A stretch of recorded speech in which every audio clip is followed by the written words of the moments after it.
Internacional, México. Quería rebatir a su monja catequista. Acabó ideando una teoría científica de la existencia de Dios. Desde su nacimiento en 1971, el polifacético Juan Luis de Pablo Enríquez Roen admite haber tenido a la providencia divina y a la Virgen María de su lado, algo que sin embargo no estuvo exento de grandes pruebas vitales e incluso de su misma oposición y rechazo a la fe.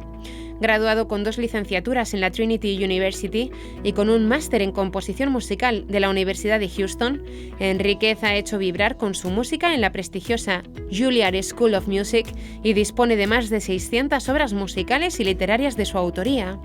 A su vasta titulación y producción artística se añade la elaboración de una ambiciosa teoría, la JLPER, en la que a través del estudio de la astronomía, la arqueología, la música o las matemáticas, entre otras disciplinas, se ha propuesto mostrar que el universo, lejos de responder a la suerte o al azar, encuentra su origen en los números, la música y el logos de Dios.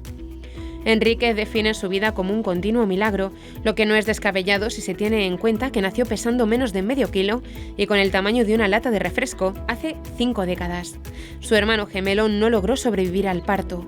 Pese al dolor, la fe de su familia les ayudó a seguir adelante y generar un ambiente de calidez y oración, especialmente gracias a sus abuelas. Pero un nuevo golpe embistió a la familia cuando Juan Luis tenía 19 años y vio fallecer en cuestión de días a su hermana Marta Angélica tras una intoxicación alimentaria. Ella lo era todo para mí. Fue el golpe más fuerte que he recibido en mi vida. Al perderla, mis padres tuvieron una reacción brutal contra Dios. Decidieron renegar. Mi padre entró a la masonería y mi madre se declaró agnóstica, relata. Por su parte, Enríquez trató de continuar sus estudios de música y teatro en la UNAM de México. Allí no solo fue consciente de su profunda vocación artística y del papel que tuvo su hermana en su vida, sino que también sufrió los estragos de un entorno mayoritariamente laicista y plagado de extrañas prácticas. A partir de entonces caminaría a 2 aguas, adquiriendo dudas y rechazo respecto a la Iglesia, al mismo tiempo que daba conciertos en catedrales y trataba de mantener su fe frente a sus padres, para quienes presenciar un rosario o un escapulario se había vuelto motivo de disputa. No fue hasta los 43 años, al conocer a Ana, cuando comenzó su regreso a la fe. Para casarse necesitaba estar confirmado, de modo que fue a recibir las catequesis necesarias en el convento de las Carmelitas de Yucatán. Aunque desde el principio solo quería rebatir todas las afirmaciones que realizase su catequista, la Madre Rosita admite que pronto se vio aplacado por una poderosa paz irradiada por las religiosas. Iba tenso, molesto, con la idea de que todo lo que me dijese no me iba a interesar, pero cuando me empieza a hablar, quedé estupefacto. No pude ni siquiera hablar, me enamoré de la religión como de lo más maravilloso, relata. En un principio, Juan Luis solo acudía a catequesis para confirmarse y poderse casar, pero pronto recordó sus raíces religiosas de la infancia, las oraciones de su abuela o junto a su madre, y el mensaje de la Madre Rosita continuaba fluyendo, sin pausa, haciéndole imposible no plantearse toda la verdad. Me desarmó y enamoró completamente y pasé a prepararme cada noche y leer el catecismo. Así descubrí que no hay persona más maravillosa en el mundo que Cristo, por mucho que cualquier ateo o agnóstico lo diga.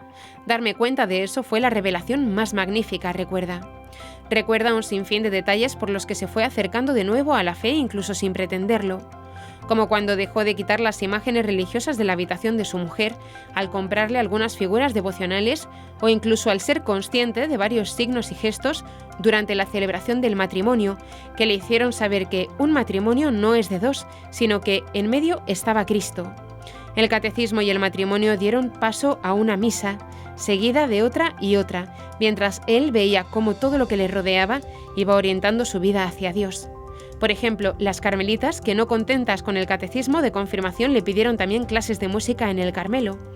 Pero sin duda el episodio que más determinaría a Juan Luis de Pablo sería la pandemia, cuando miró a la muerte cara a cara. Solo entonces supo que Dios no abandona y que todo, incluso lo que no gusta, es gracia.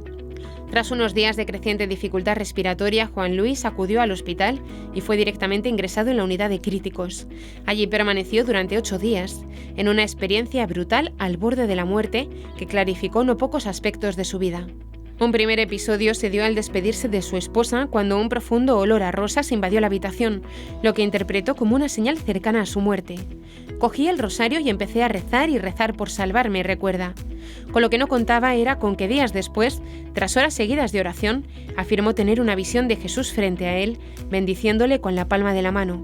Horas después, meditando aún en lo que había visto, una belleza impresionante le sorprendía de nuevo. Vi a la Virgen junto a mí.